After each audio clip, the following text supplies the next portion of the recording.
हाय दोस्तों, तो मैं आपको इस पार्ट में सिखाने वाला हूं कंपल्सन ग्रामर। मैं आपको अफर्मेटिव और नेगेटिव कैसे कंपल्सन बनाते हैं वो इस वीडियो में मैं आपको interrogative, interrogative with question family के साथ में इंट्रोगेटिव, नेगेटिव, डबल फैमिली और में कैसे बनाएंगे वो मैं आपको सिखाने वाला हूं।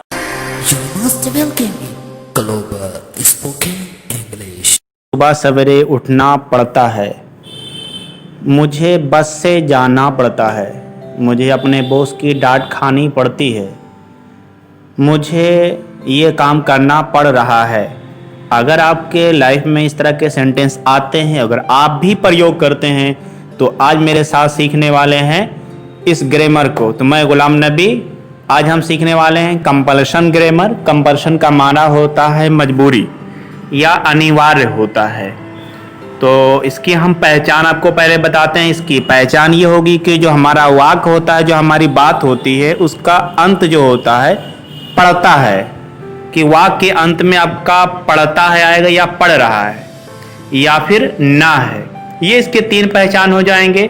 जैसे कि आपने कहा कि मुझे खाना पकाना पड़ता है, या आपने इसी को कहा मुझे खाना पकाना पड़ रहा है, या तीसरे तरीके से कह सकते हैं मुझे खाना पकाना है। ये तीन तरीके तो हमारे हिंदी कहने के स्टाइल में ढंग हो गया, लेकिन तीनों की इंग्लिश एक ही तरह से हम बना सकते हैं, बोल सकते हैं। तो इसका हम रूल समझते हैं। आज के ग्रामर में हम लोग प्रेजेंट कंपल्सन के बारे में सीखने वाले हैं। तो पहले अफर्मेटिव का रूल समझते हैं कि अफर्मेटिव अगर होगा सब्जेक्ट के बाद में आप हैज़ टू या हैव टू, यानी कि अगर आपका सिंगुलर सब्जेक्ट होगा तो आप हैज़ टू कहने वाले हैं, और अगर प्लूरल सब्जेक्ट होगा तो हैव टू कहने वाले हैं। उसके बाद में वर्ब की फर्स्ट फॉर्म और लास्ट में आपका ऑब्जेक्ट हो जाएगा। जैसे हम एग्जाम्पल से समझते हैं, आपने कहा मुझे खाना पकाना पड़ता है, या मुझे खाना पकाना पड़ रहा है, या मुझे खाना पकाना है। इसकी इंग्लिश हो जाएगी I have to cook the food. तो तीनों की हिंदी एक ही हो जाएगी, मुझे खाना पकाना पड़ता है, मुझे खाना पकाना पड़ रहा है, मुझे खाना पकाना है। इन तीनों में एक हम ज़रूरी समझते हैं या मजबूरी समझ लीजिए, किसी बात पर दबाव प्रेशर होता है। इसी तरह हमने कहा कि उन्हें खाना पकाना पड़ता है, तो कहेंगे they have to cook the food. हमें खाना पकाना पड़ता है, we have to cook the food. Raju और राधा को खाना पकाना पड़ता है, Raju and Radha have to cook the food. तो आपने देखा कि प्लूरल सब्जेक्ट अगर आपका आता है आई, यू, दे, वी, या कोई प्लूरल नाउन अगर हो जाएगा तो हैव टू कह देने वाले हैं। और टू के बाद में तो जानते हैं कि हमेशा वर्ब की फर्स्ट फॉर्म ही प्रयोग होता है। लास्ट में ऑब्जेक्ट हो जाएगा, और अदर में कुछ मिलाना है तो आखिर में आप कुछ भी नाउन वगैरह बोल लीजिएगा। सिंगुलर के एग्जाम्पल में समझते हैं। जैसे आपने कहा कि उसे खाना पकाना पड़ता है, क्योंकि उसे के कहने से ही पता नहीं चलेगा कि मेल है कि फीमेल है, लेकिन जब आप उसे कहेंगे तो आपके माइंड में क्लियर रहेगा कि आप मेल या फीमेल की बात कर रहे हैं। चलिए हम मेल के एग्जाम्पल पे कहते हैं कि उसे खाना पकाना पड़ता है, तो आप कहेंगे he has to cook the food. अगर कोई लेडी है तो उसके लिए कहेंगे she has to cook the food, उसे खाना पकाना पड़ता है। अगर आपने कोई नाम से कहा कि राजू को खाना पकाना पड़ता है, तो आप कहेंगे Raju has to cook the food, या राधा को खाना पकाना पड़ता है, Radha has to cook the food.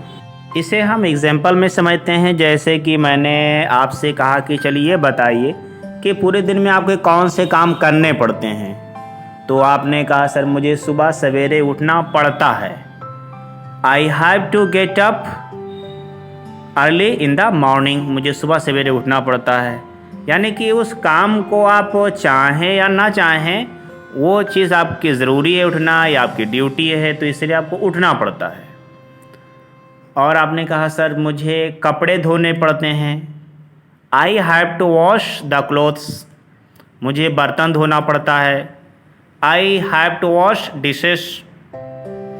मुझे 6 बजे कोचिंग जाना पड़ता है, I have to go to coaching at 6 o'clock। मुझे डांट खानी पड़ती है, I have to get scolded. मुझे कमरा साफ करना पड़ता है, I have to clean the room. मुझे झूठ बोलना पड़ता है। I have to tell a lie. मुझे चोरी करनी पड़ती है। I have to steal. मुझे पैसा चुराना पड़ता है। I have to steal the money. मुझे टेबल साफ़ करना पड़ता है। I have to dust the table. तुम्हें कपड़ा धोना पड़ता है। You have to wash the clothes. अगर आपको सेंटेंस वाक्य अगर नेगेटिव में बनाना है यानी बात ना में कहनी है तो उसका रूल ये हो जाएगा कि सबसे पहले आप सब्जेक्ट लाने वाले हैं, सिंगुलर या प्लूरल सब्जेक्ट हो जाएगा, उसी के हिसाब से हेल्पिंग वर्ब डू या डज लाएंगे। तो जो डू है आपका प्लूरल सब्जेक्ट के साथ में लगेगा यानी आई यू दे वी या फिर कोई प्लूरल नाउन हो जाएगा। और अगर आपका सिंगुलर सब्जेक्ट है जैसे ही शी इट या कोई सिंगुलर नाउन है तो साथ में आप डज लगाने वाले हैं। तो डज के बाद नॉट या डू के बाद नॉट लगाने वाले हैं और फिर आपको हैव टू कहना है यानी डज नॉट हैव टू या फिर डू नॉट हैव टू।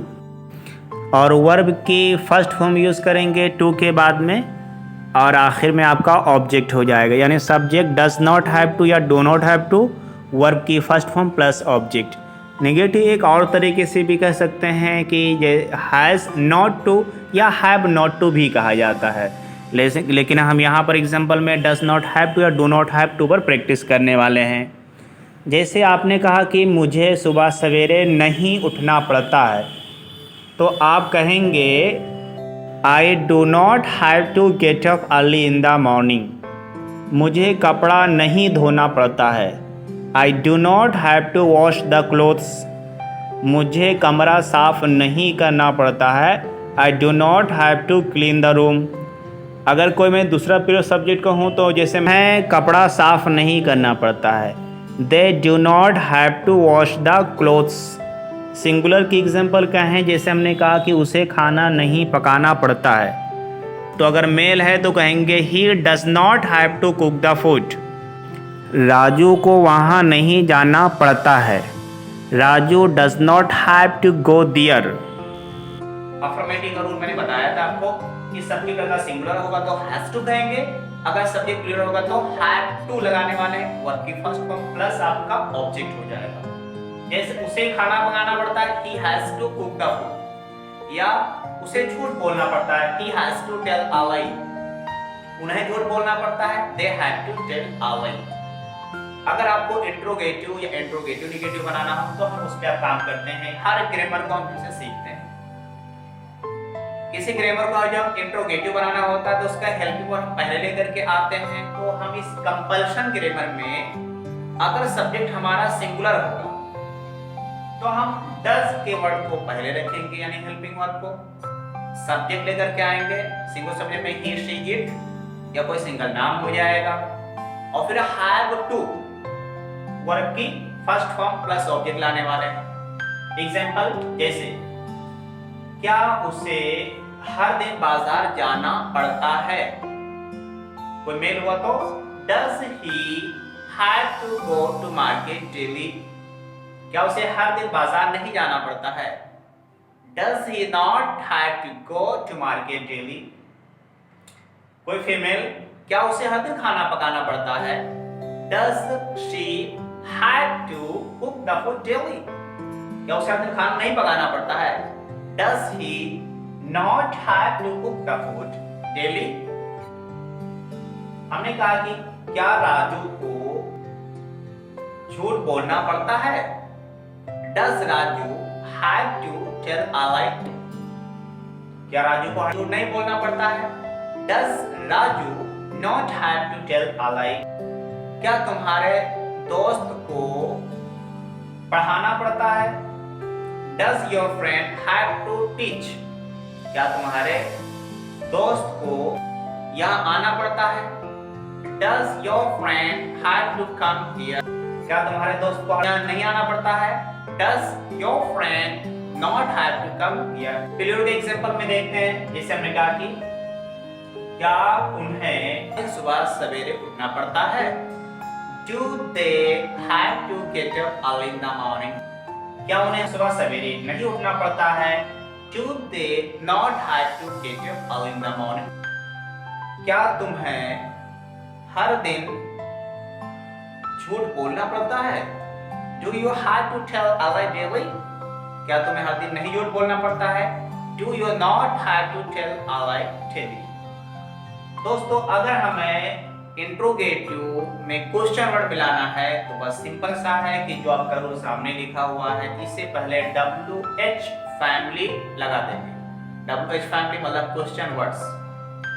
चलिए हम एक का 6 आपको बता देते हैं। जैसे हमने कहा कि उसे खाना पकाना पड़ता है, तो क्या बोलेंगे? मेरे साथ में कह लीजिएगा, she has to cook the food. उसे खाना नहीं पकाना पड़ता है, तो उसे खाना नहीं पकाना पड़ रहा है।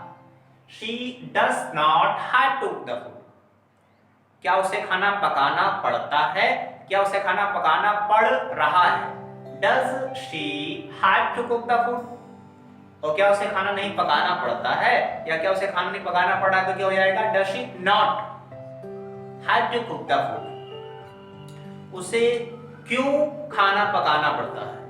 Why does she have to cook the food? उसे क्यों खाना नहीं पकाना पड़ता है? Why does she not have to cook the food? Plural में अगर हम कहें कि उन्हें खाना पकाना पड़ता है तो क्या कहेंगे?